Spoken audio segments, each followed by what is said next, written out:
Hello friends, welcome back to my channel. Friends, आज हम बनाने वाले हैं आटे के लड्डू। आटे के लड्डू स्वादिष्ट तो होते ही हैं और साथ में ही घर में बहुत ही आसानी से बनके तैयार भी हो जाते हैं।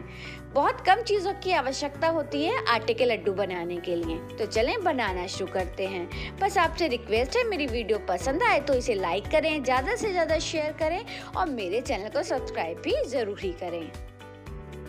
लड्डू तैयार करने के लिए हमने लिया है 150 ग्राम गेहूं का आटा, साथ ही में लिया है 150 ग्राम देसी खंड या फिर इसे करारा भी कहा जाता है। इसे लड्डू को मीठा करेंगे। साथ में ली है 20 ग्राम हमने खाने वाली गोंद, इसे जलेबी गोंद भी कहा जाता है। ये देखें आप, ये पतली पतली इस तरीके की मिलती है। ये बहुत आसानी से फूल जाती है, इसलिए मैं इसका इस्तेमाल कर रही हूँ। साथ में लिया है 50 ग्राम काजू और बादाम, यानी टोटल ये 50 ग्राम है। इसे मैंने काट लिया है। आप अपनी मर्जी से और भी ड्राई फ्रूट्स ऐड कर सकते हैं। साथ में लिया है 1 चम्मच खरबूजे के बीज और इसी के साथ हमें चाहिए देसी घी। हम लड्डुओं को देसी घी में तैयार करेंगे। टोटल जो देसी घी लगेगा लड्डू तैयार करने में वो लगेगा 100 ग्राम। तो हमने अभी ये बड़े डब्बे में लिया है। तो चलें अब शुरू करें। अब हमने यहाँ पर लिया है एक भारी तले की कढ़ाई। इसमें सबसे पहले जो 100 ग्राम घी लिया है ना, उसमें से 1 बड़ा चम्मच हमने देसी घी इसमें डाल लिया है। देसी घी को हम मेल्ट होने देंगे। घी मेल्ट होने पर हम इसमें डाल देंगे हमारे ड्राई फ्रूट्स। आंच हमारी मीडियम पर रहेगी। यहाँ पर देखिए, मैंने खरबूजे के बीज ऐड नहीं करे, उन्हें हम बाद में डालेंगे।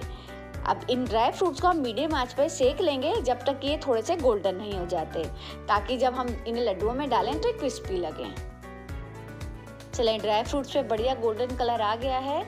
इसे घी से बाहर निकाल लेंगे। एक अलग बर्तन में निकाल के रख लेते हैं इन्हें। अब देखिए, इसी घी के अंदर हम ऐड करेंगे हमारी गोंद। एक जो गोंद है इसको भी हम मीडियम आंच पर फुलाएंगे। जब तक ये अच्छे से फूल नहीं जाती, इसको लगातार चलाते रहेंगे और जब हमारी गोंद फूल जाएगी तो हम इसको बाहर निकाल लेंगे घी में से अलग बर्तन में। गोंद का बढ़िया सा फूलना बहुत ज़रूरी है।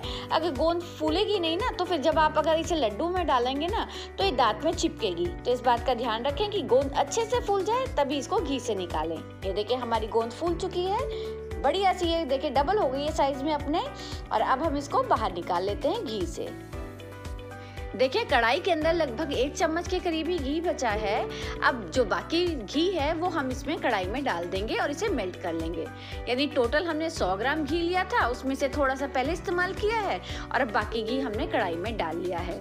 घी को बढ़िया सा हम मेल्ट होने देंगे। घी मेल्ट होने के बाद हम फ्लेम को बिल्कुल लो पर ले आए हैं और अब हम इसमें डाल देंगे हमारा गेहूं का आटा। गेहूं का आटा डालने के बाद बिल्कुल लो फ्लेम पर हम लगातार चलाते हुए आटे को भूनेंगे। बस इस बात का ध्यान रखेंगे, फ्लेम हाई पे नहीं होनी चाहिए या मीडियम भी नहीं करनी है। बस लो फ्लेम पर ही लगातार चलाते हुए हम आटे को भूनेंगे। अब देखें, जब तक आटा भून रहा है तब तक ये जो हमारी गोंद है ना, जो हमने फुला ली थी घी के अंदर, इसको हम पीस लेते हैं। मैं पीस के लूंगी, आप चाहें तो इसको कूट के भी इस्तेमाल कर सकते हैं। लगभग 15 से 12 मिनट का समय हो गया है मुझे आटे को भूनते हुए और ये देखिए, हमारा आटा बिल्कुल परफेक्ट हो चुका है। बहुत अच्छी इसमें से खुशबू भी आ रही है। अब हम बस अपनी फ्लेम को ऑफ कर देंगे। फ्लेम ऑफ करने के बाद अभी हमें इसमें थोड़ी सी चीज़ें ऐड करनी है, जिसमें हम सबसे पहले डाल देंगे हमारे जो खरबूजे के बीज लिए थे ना हमने, उसे डाल देंगे। हमने पहले नहीं ड्राई फ्रूट्स के साथ भूने हैं। अब इस स्टेज पर हम इसे आटे के साथ भूनेंगे। देखिए, फ्लेम हमारी बंद हो चुकी है लेकिन आटा भी बहुत गर्म है। तो ये जो खरबूजे के बीज है ना, ये इसी में बढ़िया से चटक कर तैयार हो जाएंगे। थोड़ी देर हम इसको चलाएंगे और इसके अंदर से देखिए चटकने की भी आवाज़ भी आ रही है। अब हम इसमें डाल देंगे पिसी हुई गोंद। गोंद को हमने घी के साथ पहले भूना था, फिर उसके बाद मिक्सर ग्राइंडर में डालकर इसको बारीक पाउडर में पीस लिया है। गेहूं का आटा क्योंकि अभी बहुत गर्म है, तो जब हम इसके अंदर हमारी गोंद को डालेंगे ना, तो ये वापस से फूलेगी। गोंद डालने से हमारी हड्डियों को बहुत मजबूती मिलती है और साथ के साथ ये लड्डुओं के अंदर क्रंचीनेस भी उत्पन्न करती है। मैं आपको दिखाती हूँ, जो हमने पिसी हुई गोंद डाली है ना, उसके जो बारीक कण हैं वो वापस से फूल गए। आप ये देख रहे हैं ना, वाइट वाइट, ये फूली हुई गोंद का ही पार्ट है। ये बहुत ही मज़े के लगते हैं। जब दांतों के बीच में आते हैं ना, हम लड्डू खाते हैं तो बहुत मज़े के लगते हैं। तो चलें, अब ये हमारा गोंद भी मिक्स हो चुका है गेहूं के आटे के साथ। अब हम इसके अंदर ऐड कर देंगे लगभग 1/4 चम्मच हरी इलायची का पाउडर। आप यहाँ पर चाहें तो हरी इलायची के डायरेक्ट दाने भी डाल सकते हैं। अब हरी इलायची के पाउडर को भी हम गेहूं के आटे के साथ अच्छे से मिक्स कर लेंगे और बस अब हम इसको छोड़ देंगे जब तक कि हमारा गेहूं का आटा रूम टेम्परेचर पर नहीं आ जाता। जब ये रूम टेम्परेचर पे आ जाएगा तो हम बाकी प्रोसीजर शुरू करेंगे। लगभग 15 मिनट के बाद गेहूं का आटा रूम टेम्परेचर पे आ गया है। अब हम इसके अंदर डाल देंगे हमारे ड्राई फ्रूट्स जो हमने पहले से घी में भून के लिए थे और साथ में डालेंगे यहाँ पर देसी खांड या फिर जो करारा हमने मीठा करने के लिए लिया था लड्डुओं को। अब इन सभी चीजों को अच्छे से मिक्स करेंगे।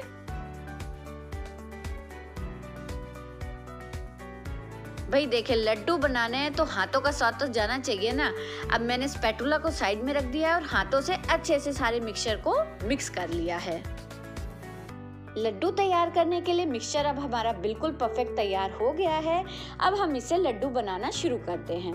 देखिए, जितना भी साइज का आपको लड्डू बनाना है ना, आप उतना पोर्शन लीजिए हाथ में और इस तरीके से दबाते हुए इसे लड्डू की शेप देना शुरू कर दीजिए।